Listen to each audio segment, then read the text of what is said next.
Hi friends, Mahanadi சீரியலில் இன்றைக்கி நாளைக்கான எபிசோடு பார்க்கலாம். புதுசாக பார்க்குறவங்களா இருந்தால் சப்ஸ்கிரைப் பண்ணிக்கோங்க, லைக்கு ஹைப்பு கொடுத்து விடுங்க. வாங்க வீடியோக்குள்ளே போகலாம்.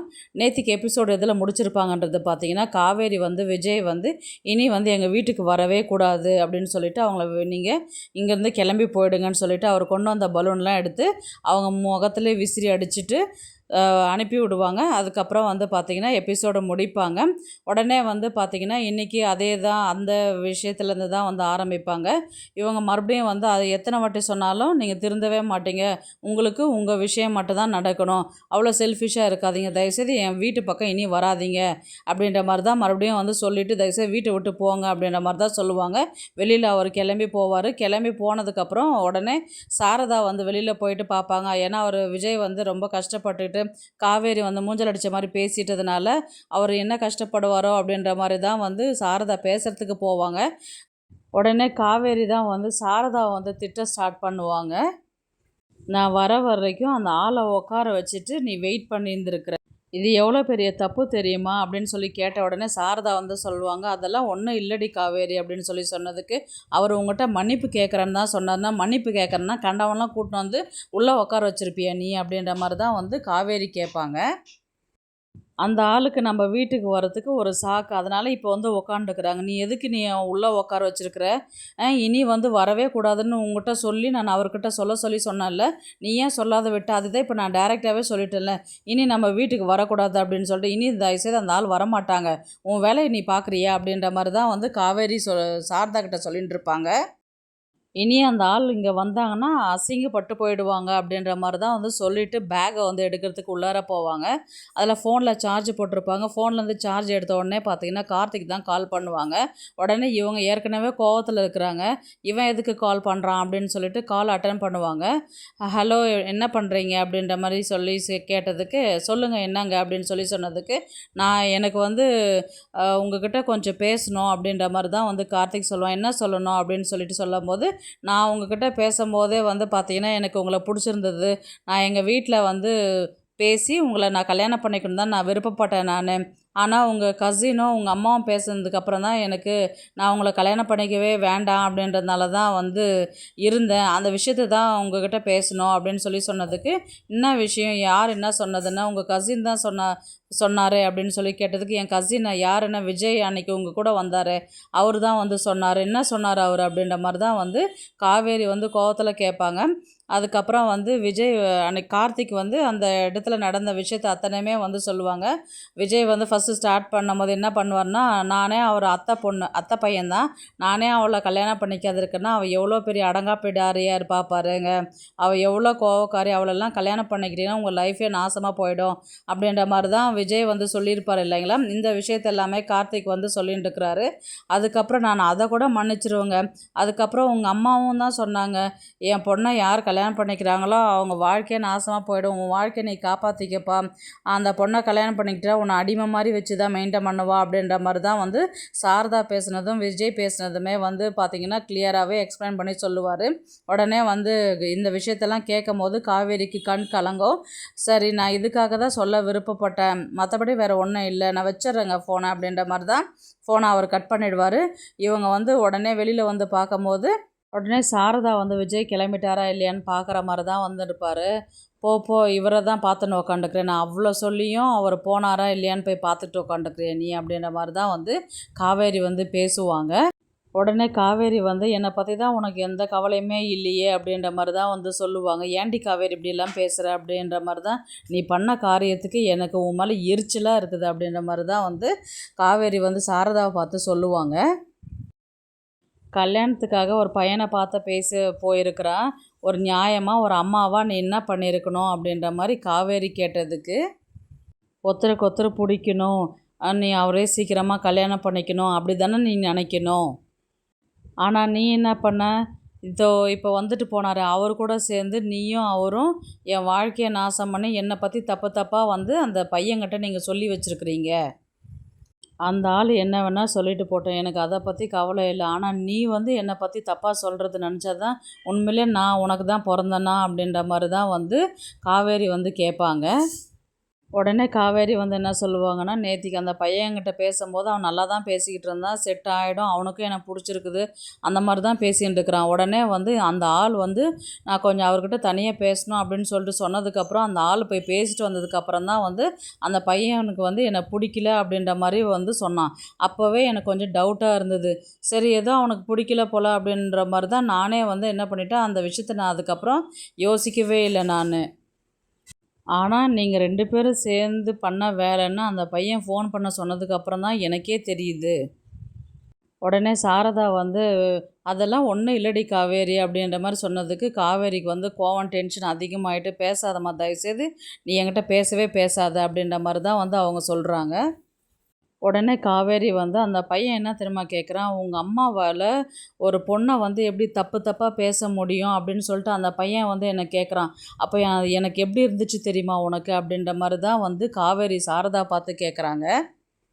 அவன் கேட்குறதப்போ தப்பு இல்லையே! ஆனா நீ பண்ணதெல்லாம் பார்க்கும்போது எனக்கு உண்மையிலேயே நீ எனக்கு அம்மாவான்றது எனக்கு சந்தேகமா இருக்குது அப்படின்னும்போது, அப்படியே சாரதா வந்து உடஞ்சு போய் நிப்பாங்க. உடனே சாரதா வந்து காவேரி அப்படின்னு சொல்லி சொன்னதுக்கு, காவேரிக்கு வந்து "நீ பண்ணதெல்லாம் அப்படி தானே இருக்கு. சொல்லு பார்ப்போம்" அப்படின்ற மாரி தான் அவங்க சொல்லுவாங்க. "நீ அந்த ஆள் கூட சேர்ந்துக்கிட்டு இந்த விஷயத்த இப்படி கெடுத்து விடணுன்றது என்னம்மா உனக்கு அவசியம்?" அப்படின்னு சொல்லி கேட்டதுக்கு, சாரதா வந்து என்ன சொல்லுவாங்கன்னா, "ஏற்கனவே அவருக்கும் உனக்கும் கல்யாணம் பண்ணி வைக்கணும் தாண்டி நான் ஆசைப்பட்டேன். அவரும் வந்து உங்கிட்ட வந்து என்னுடைய லவ்வ வந்து ப்ரப்போஸ் பண்ணிட்டேன்னு சொல்லிட்டு அவரு சொன்னாரு. அவரும் வந்து டைரக்ட்டா வந்து எனக்கு உங்கள புடிச்சிருக்குன்னு உன்கிட்ட சொன்னான்னு சொல்லிட்டு என்கிட்ட சொன்னாருடி. அதனால தான் நான் வந்து அந்த பையன கல்யாணம் பண்ணிக்கிறதுக்கு நீ இவரே கல்யாணம் பண்ணிப்பேன்றதுக்காக தான் நான் வந்து இந்த மாரி பண்ணேன் நானு" அப்படின்ற மாரி சொன்னதுக்கு, காவேரி வந்து என்ன சொல்றாங்கன்னா, "நீ இன்னமும் நான் அந்த ஆள கல்யாணம் பண்ணிப்பேன்னு நீ நெனைக்கிறியா? சத்தியமா என் ஜென்மத்துக்கு நான் அந்த ஆள கல்யாணம் பண்ணிக்க மாட்டேன். நான் வெறுக்கிறது ஒரே ஒரு ஆளுன்னு பார்த்தேன்னா, அந்த ஆள மட்டும் தான்." அப்படின்ற மாரி தான் வந்து காவேரி சாரதாவ பார்த்து சொல்றாங்க. உடனே காவேரிக்கு கோவம் வந்து, "தயவுசெய்து இந்த வீட்ல நீ இருக்காத. இந்த வீட்ல நீ இருக்கணும், இல்ல நான் இருக்கணும். தயவுசெய்து நான் உன் மூஞ்சில முழிக்கவே நான் விருப்பப்படல." அப்படின்ற மாரி தான் வந்து கோவத்தில வந்து அங்கேருந்து பேக் எடுத்துகிட்டு ஸ்கூலுக்கு கிளம்பி போயிடுறாங்க. அடுத்தது வந்து பார்த்திங்கன்னா, விஜயும் பாப்பாவும் தான் கார்ல வராங்க. விஜய் வந்து காலையில யோசிச்சது எல்லாமே காவேரி பேசினதெல்லாம் யோசிச்சுக்கிட்டே வந்துட்டுருப்பாரு. உடனே பாப்பா தான் வந்து கேட்பா, "ஏன்பா எப்போவுமே டெய்லியும் ஸ்கூலுக்கு என்ன நீங்கள் ட்ரெஸ் பண்ணி விடுவீங்க? இன்றைக்கி செல்வி ஆண்டி தான் வந்து ட்ரெஸ் பண்ணி விட்டாங்க. அவ்வளோ காலையில் என்னப்பா விஷயம்? என்ன ட்ரெஸ் பண்ணி விடாத எங்கேப்பா போயிட்டீங்க? நான் தூங்கிட்டு இருக்கும்போது எங்கேப்பா அவ்வளோ காலையில் கிளம்பி போனீங்க?" அப்படின்ற மாதிரி பாப்பா கேட்டதுக்கு, "ஒரு வேலை இருந்ததும்மா, அதனால தான் போயிட்டு வந்தேன்." அப்படின்ற மாதிரி தான் வந்து விஜய் வந்து சொல்லுவார். "இல்லைப்பா, நீங்கள் ஸ்கூலுக்கு கூட என்னை விடுவீங்களா விட மாட்டீங்களான்றது தோணுச்சு எனக்கு." அப்படின்ற மாதிரி கேட்டதுக்கு, அப்புறமேட்டு நீங்கள் வந்துட்டீங்க, அதனால் நான் ஜாலியாகிட்டேன் நான்." அப்படின்ற மாதிரி தான் பாப்பா வந்து சொல்லுவாள். அடுத்தது வந்து பார்த்திங்கன்னா, ஈவினிங்கு உங்களுக்கு வேலை செய்கிறதுக்கு எதனா லேட்டாக இருந்தது, நீங்கள் வரத்துக்கு லேட்டாக இருக்கிற மாதிரி இருந்துச்சுன்னா, நான் காவேரி மிஸ்ஸுக்கிட்டயே நான் அவங்க வீட்டுக்கு போயிடுறேன். 2 நாள் ஆச்சு சாரதா பாட்டி பார்த்து, நான் வேணால் அவங்க வீட்டுக்கு போகிறேன், அதுக்கப்புறமேட்டு வந்து நீங்கள் என்னை கூட்டிகிட்டு போங்க அப்படின்ற மாதிரி தான் வந்து பாப்பா சொல்லுவா. உடனே விஜய் வந்து, "அங்கெல்லாம் போ வேணாம்மா, இப்போதைக்கு எனக்கு கொஞ்சம் வேலை இருக்குது, இன்னொரு நாளைக்கு போய்க்கலாம்." அப்படின்ற மாதிரி தான் வந்து விஜய் சொல்லுவார். "ஏன்பா?" அப்படின்ற மாதிரி கேட்டதுக்கு, "இப்போ சரியில்லைம்மா, வேணாம், இப்போ அங்கே சொல்கிற பேச்சு கேளு." அப்படின்ற மாதிரி தான் வந்து சொல்லுவாங்க. "சரிப்பா" அப்படின்னு சொல்லிட்டு பாப்பா சொல்லுவா. உடனே பார்த்தீங்கன்னா, காவேரி வந்து ரோட்டில் நடந்து போயின்ட்டுருப்பாங்க. "அப்பா அங்கே பாருங்கள், காவேரி மிஸ் போயின்ட்டுருக்குறாங்க." அப்படின்ற மாதிரி சொன்னதுக்கு, பாப்பா என்ன சொல்லுவான்னா, "காரை நிறுத்துங்கப்பா, நான் அவங்க கூட போகிறேன் நான்." அப்படின்னு சொன்னதுக்கு, அவங்க தான், "காரை நிறுத்தினா ஏற மாட்டாங்கல்லம்மா, நீ அவங்க கூட போக தேவையில்ல." அப்படின்னு சொன்னதுக்கு, நான் அவங்க கூட அவங்க இங்கே என் கூட வர வேணாம், நான் வேணா அவங்க கூட நடந்து போகிறேன்ப்பா, ஸ்கூல் பக்கம் தானே." அப்படின்ற மாதிரி தான் வந்து, "காரை நிறுத்துங்கப்பா நிறுத்துங்கப்பான்னு" அடம் பிடிச்சி காரை நிறுத்தி அவள் இறங்கி ஓடி வருவா. "குட் மார்னிங் மிஸ்" அப்படின்ற மாதிரி பாப்பா வந்து சொன்னதுக்கு, காவேரி வந்து, நான் உங்க கூடவே வரேனே" அப்படின்ற மாதிரி பாப்பா வந்து சொல்லுவா. அதுக்கு விஜய் வந்து என்ன சொல்லுவாங்கன்னா, "பாப்பா வந்து உங்க கூட வரேன்னு சொல்லிட்டு சொன்னா, அதனால தான் நிறுத்தி விட்டேன் நானு." அப்படின்ற மாரி வந்து விஜய் சொன்னதுக்கு, காவேரி வந்து என்ன சொல்லுவாங்கன்னா, நான் ஒரு பாப்பாவ நீங்க ஸ்கூலுக்கு கூட்டிட்டு வந்தீங்கன்னா, நீங்க ஒ ஒழுங்கா கூட்டிட்டு போயிட்டு ஸ்கூல்ல விடணும். அது என்ன வழியில விடுறது என்ன பழக்கம் அது? நான் உங்க பாப்பாவ கூட்டின்னு போற ஆயா கிடையாது." அப்படின்ற மாரி தான் வந்து மூஞ்சல் அடிச்ச மாரி பேசிட்டு போயிடுவாங்க. இத பாப்பாவும் கேட்டுடுவா. அவங்க பாட்டுன்னு பேசிட்டு காவேரி கிளம்பி ஸ்கூலுக்கு போயிடுவாங்க. விஜய் வந்து பார்த்தீங்கன்னா, பாப்பா அழ ஆரம்பிச்சிருவா. சரிப்பா அழாத வா, நான் உன்னை ஸ்கூலில் விட்டுட்டு போகிறேன்னு சொல்லிட்டு இவர் விஜய் கூட்டிகிட்டு போயிட்டு ஸ்கூலில் விட்டுட்டு வருவாங்க. அடுத்தது வந்து பார்த்திங்கன்னா கிளாஸ் ரூமை தான் வந்து காமிப்பாங்க. கிளாஸ் ரூமில் வந்து பார்த்திங்கன்னா ஒரு 10 வேர்ட்ஸ் வந்து எழுதி போட்டுட்டு இது எல்லாமே கரெக்டாக ஆன்சராக யார் எழுதி கொண்டு வந்து காமிக்கிறீங்கன்றத நான் பார்க்குறேன் அப்படின்னு சொல்லிட்டு சொல்லுவாங்க. ஓகே மிஸ்ன்னு சொல்லிட்டு பசங்க எல்லாமே எழுத ஆரம்பிப்பாங்க. எல்லாருமே எழுதிட்டு உட்காரும் போது பார்த்திங்கன்னா பாப்பா எழுந்து வருவா. அம்மு எழுந்து வந்து நோட் புக்கு காமிப்பா. 10க்கு 10 மார்க் வாங்குவா. பரவாயில்ல அம்மு, எல்லாத்துலேயுமே நல்ல மார்க் வாங்கியிருக்கிறீ அப்படின்ற மாதிரி தான் வந்து சொல்லுவாங்க. உடனே வந்து பார்த்திங்கன்னா கிளாஸ் ரூமில் வந்து வேறு டீச்சர் வந்து சர்க்குலர் எடுத்துகிட்டு வருவாங்க.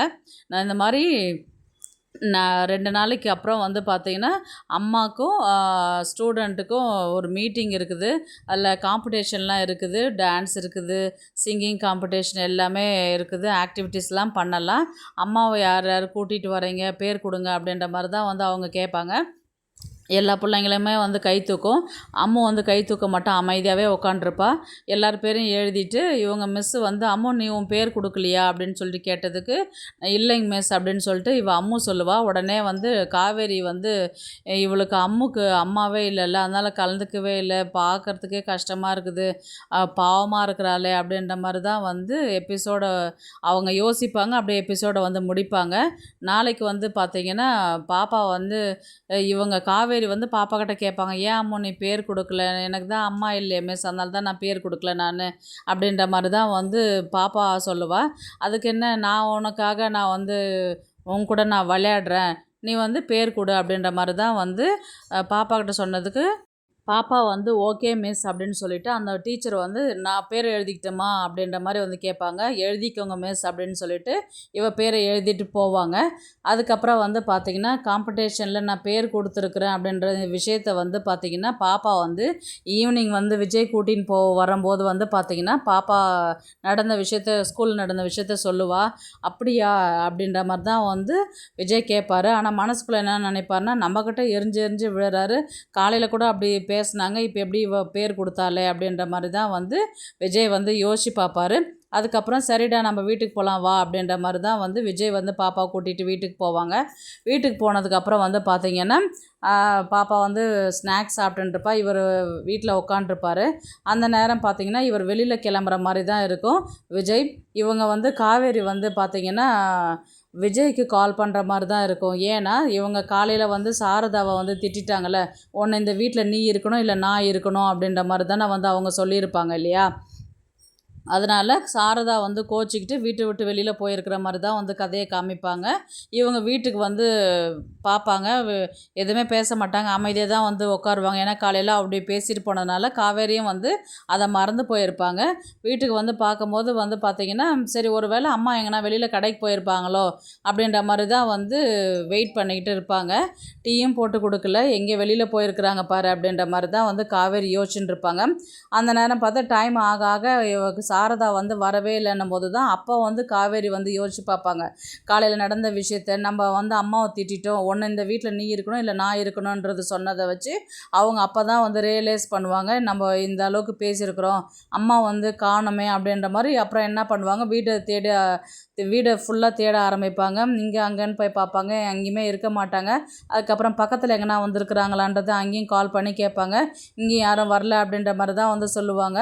ஆக்சுவலாக பார்த்தீங்கன்னா காவேரி விஜயன் தான் வந்து வீட்டு பக்கமே வரக்கூடாது, இனி இந்த வீட்டு பக்கம் வந்தீங்கன்னா உங்களுக்கு மரியாதையே இல்லை அப்படின்ற மாதிரி தான் வந்து அவங்களும் சொல்லியிருப்பாங்க. அதனால் காவேரிக்கு வந்து இப்போ விஜய் விட்டால் வேறு உதவிக்கு ஆள் யாரும் இல்லை கூப்பிடுறதுக்கு. அதனால் இவங்களே என்ன பண்ணுவாங்க, விஜய்க்கு கால் பண்ணுற மாதிரி தான் இருக்கும். விஜய்க்கு கால் பண்ணி இந்த மாதிரி அம்மா வந்து ரொம்ப நேரமாக வீட்டில் தேடினேன், அம்மா காணோம் அப்படின்ற மாதிரி தான் வந்து காவேரி வந்து விஜய்கிட்ட சொல்லுவாங்க. விஜய் வந்து என்ன சொல்லுவார்னா, நீங்கள் பயப்படாதீங்க, நான் வீட்டுக்கு இன்னும் 10 நிமிஷத்தில் நான் வந்துடுவேன் அப்படின்ற மாதிரி தான் வந்து அவர் விஜய் வந்து சொல்லியிருப்பார். இவங்க வந்து ஃபோனை கட் பண்ணிவிட்டு சரி அப்படின்ற மாதிரி தான் வந்து யோசித்து பார்த்துட்டு அழ ஆரம்பிப்பாங்க. அப்படியே வந்து எபிசோடை வந்து முடிப்பாங்க. பார்க்கலாம் கதையை வந்து எப்படி எடுத்துகிட்டு போகிறாங்கன்றது. இந்த வீடியோ உங்களுக்கு பிடிச்சிருந்தா ப்ளீஸ் லைக் பண்ணுங்கள், ஷேர் பண்ணுங்கள், சப்ஸ்கிரைப் பண்ணுங்கள். தேங்க்ஸ் ஃபார் வாட்சிங். இந்த வீடியோ உங்களுக்கு பிடிச்சிருந்தா ஒரு லைக் போடுங்க, நம்ம சேனலை சப்ஸ்கிரைப் பண்ணுங்க.